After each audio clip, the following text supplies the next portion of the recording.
Chag Shavuot Sameach. Shavuot is the second of 3 Aliyah festivals. In this day and age, Shavuot is perceived primarily as a sort of junior partner to Pesach. While Pesach and Sukkot are both rich in symbolism and ritual, Shavuot is almost bereft of either for those who are not living in an agrarian society, which of course most of us are not. Preparations for Pesach begin 30 days in advance when we look again each year at the laws of Pesach and the multiple Pesach preparations, including cleaning away chametz and preparing for the Seder night, all culminate in the observance of the ritual of the Seder and the unique foods eaten for an entire week. Before Sukkot, we spend hours planning and building and decorating the sukkah and choosing the 4 species. And during Sukkot, the commandment to dwell in a sukkah encourages us at least to eat in the sukkah, and possibly sleep in it, depending on the weather. We make a bracha over the arba manim, waving them in 4 directions in order to honor God and his omnipresence. In contrast, prior to Shavuot, there is little preparation, although we're commanded to count the days leading from Pesach to Shavuot, indicating, of course, that Shavuot is important.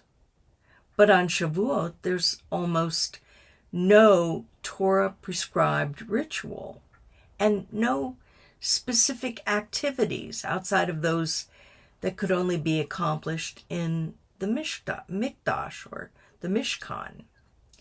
Both Pesach and Sukkot are celebrated for 7 days, while Shavuot is a mere 1-day festival in Israel. 2 days are kept by the Orthodox in the Galut.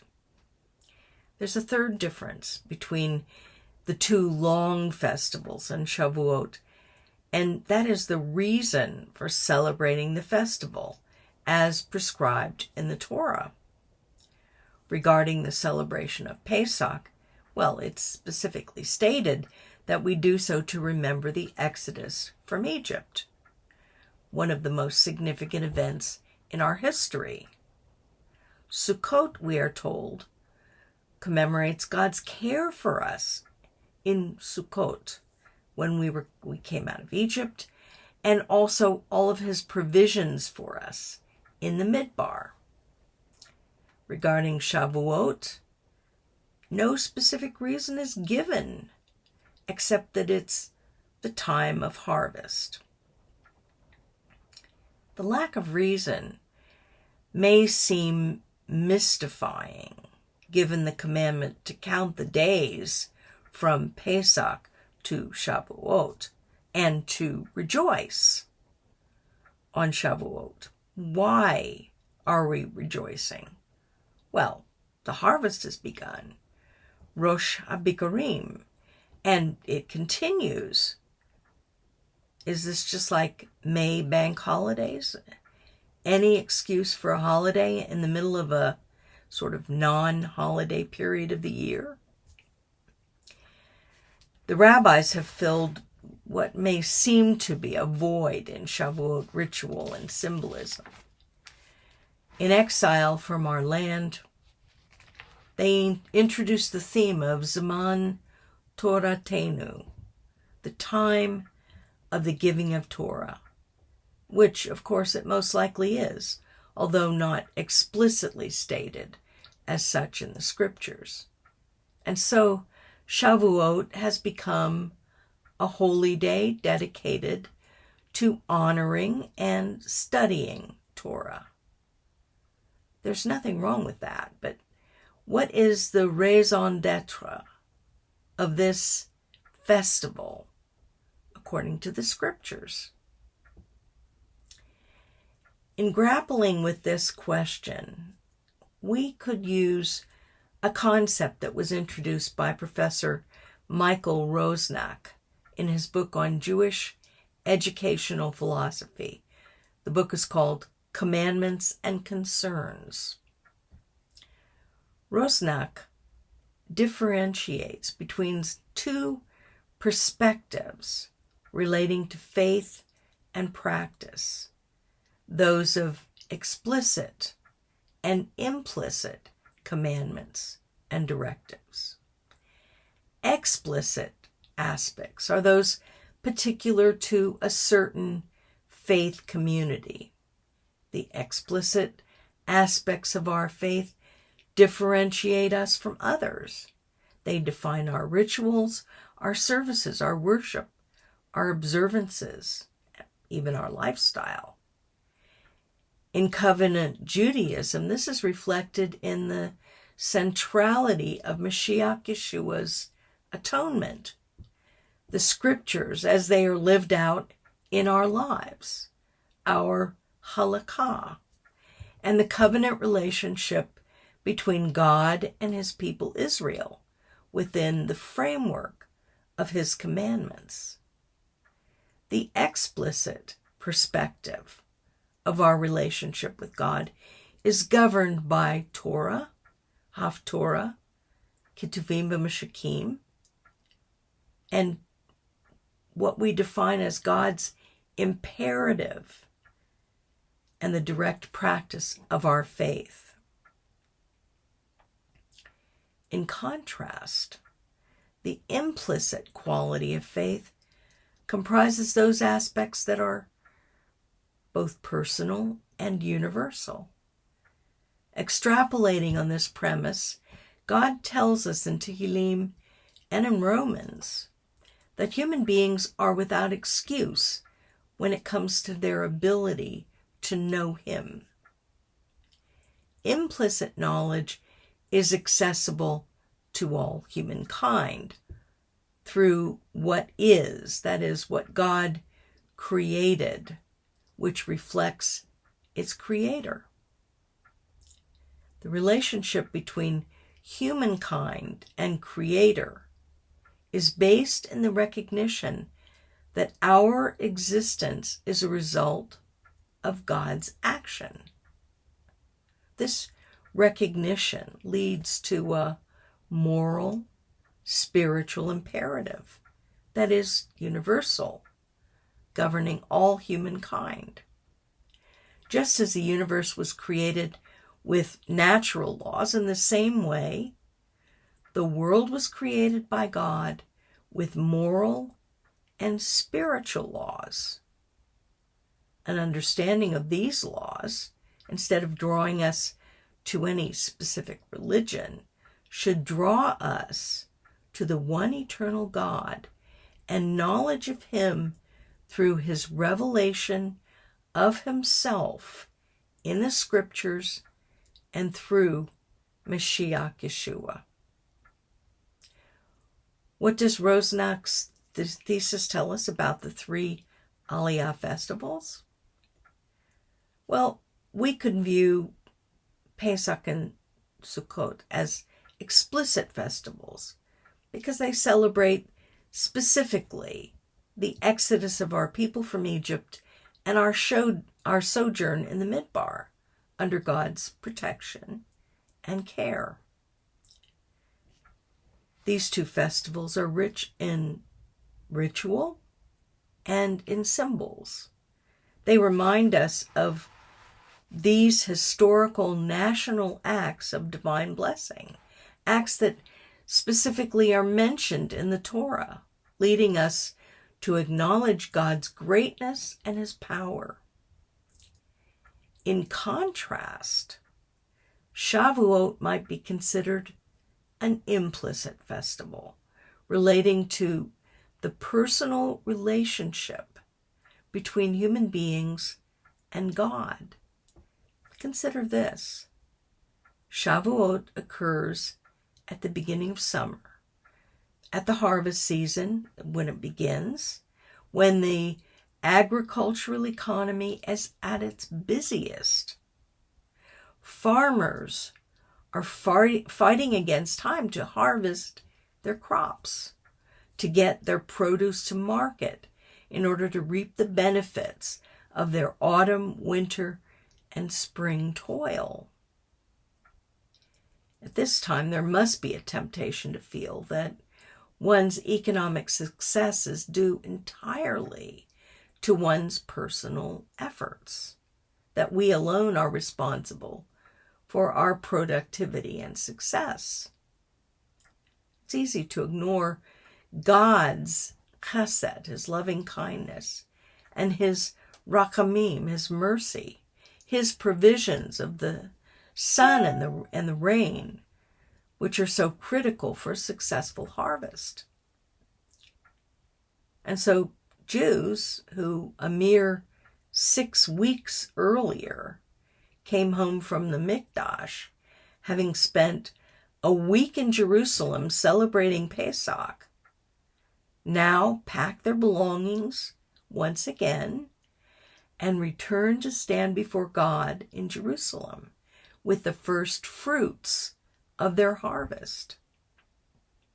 This brief one-day encounter is a day of rejoicing, a celebration of the everyday universal acts of blessing, the sun and the rain, strength to work, and the good land that God gave us. These blessings God bestows on all of humankind, but we as Jews are called to be particularly mindful of them. Since the reason for celebration is personal, no national reason is given or needed. Personal gratitude is the theme of this day. Given this implicit emphasis, there are no specific rituals, no symbolic acts on Shavuot other than the new meal offering in the Mishkan or Mikdash, made from what has been recently harvested and in thanksgiving to God. So why do we celebrate Shavuot when we personally have no harvest to reap? Focus on those aspects of life which we are so often likely to take for granted is the reason for this day. We thank Hashem for good health, or if our health isn't that great, we thank him at least for sustaining us and bringing us to this season once again.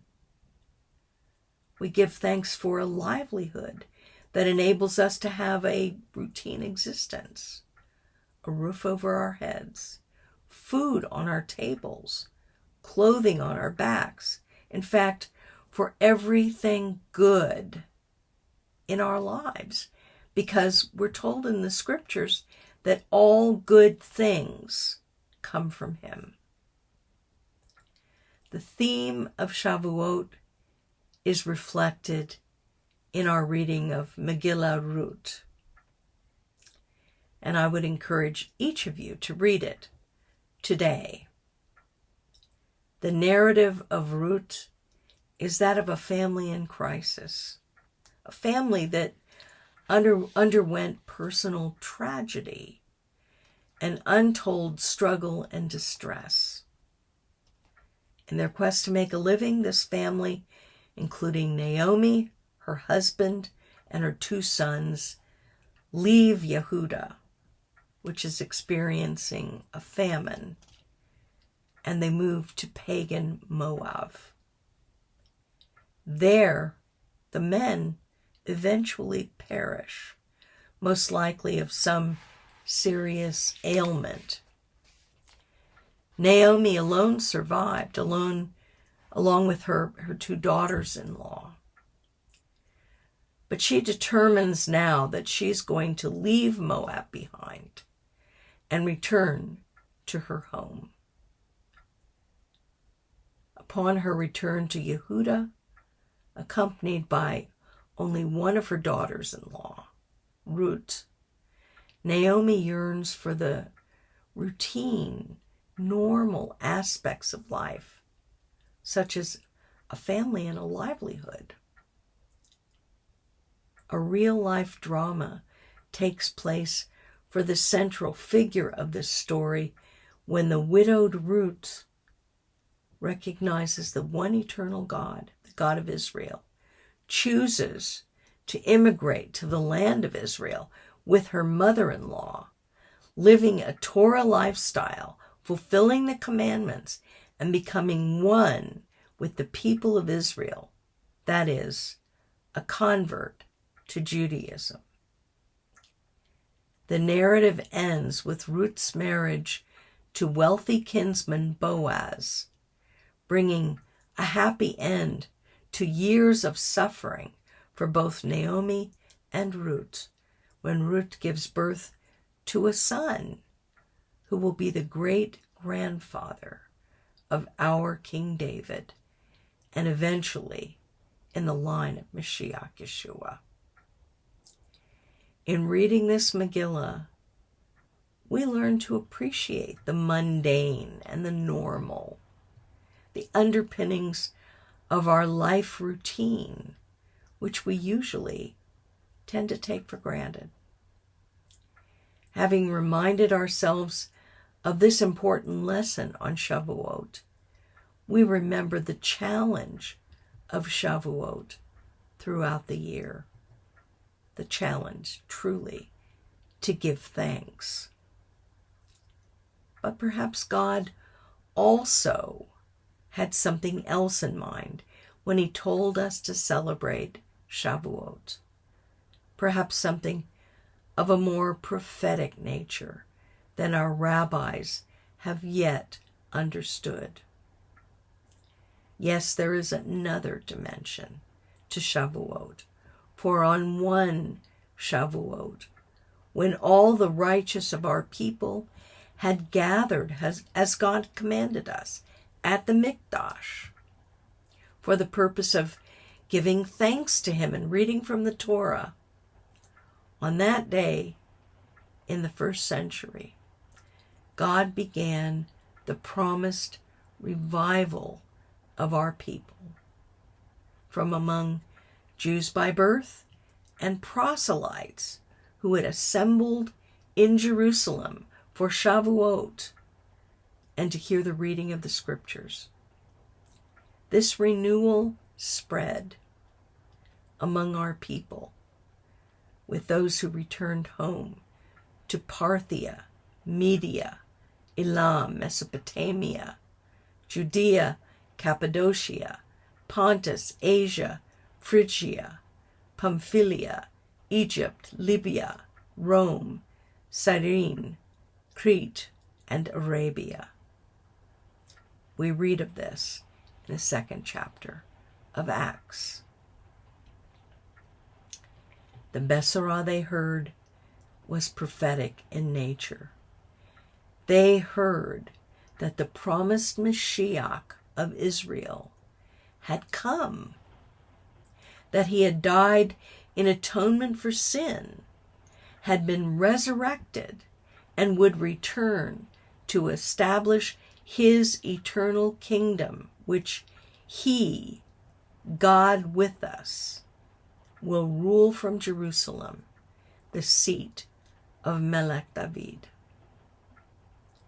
This should be the Besorah that likewise galvanizes our own renewal, our lifestyle, our actions today, because we are part of that revival movement which began nearly 2,000 years ago. The renewal is for Jews by birth and Jews by choice, like Ruth and Caleb, for all who desire to be restored to a relationship with the God of Israel based upon his stated requirements.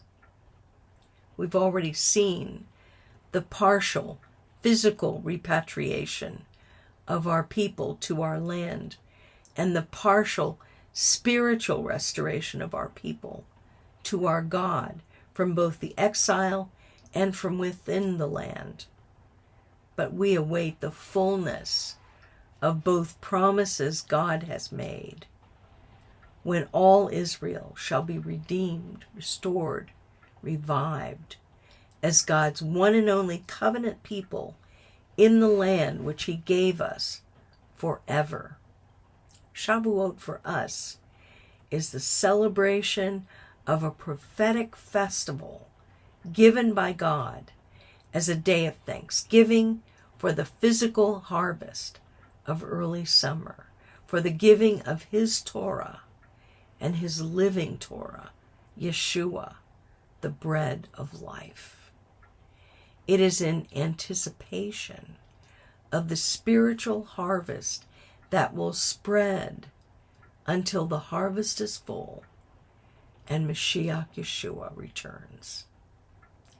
This holy day is a clear reminder of the covenant God made with our people and with us at Sinai, the ketubah he will write upon our hearts. We give thanks to God on this day in accordance with his commands for the implicit qualities of this day, which are personal and have to do with God's provision for each of us in the year that is past, for which we are enjoined to offer thanksgiving, and for the explicit qualities of this day, which come in recognition of its fruition in the revival and renewal of covenant Judaism nearly 2,000 years ago. And finally, in anticipation of Mashiach Yeshua's soon return as King, when the harvest will be complete. We rejoice in the knowledge that the covenant God made with our people at Sinai continues to draw those who were born Jews back to their heritage and faith in the one true God. It also draws those from among the nations to the same faith and heritage. We are reminded and encouraged in the knowledge that God's ketubah, his marriage contract with Israel, is eternal, and very soon we will be with him for a joyous eternity. God bless you.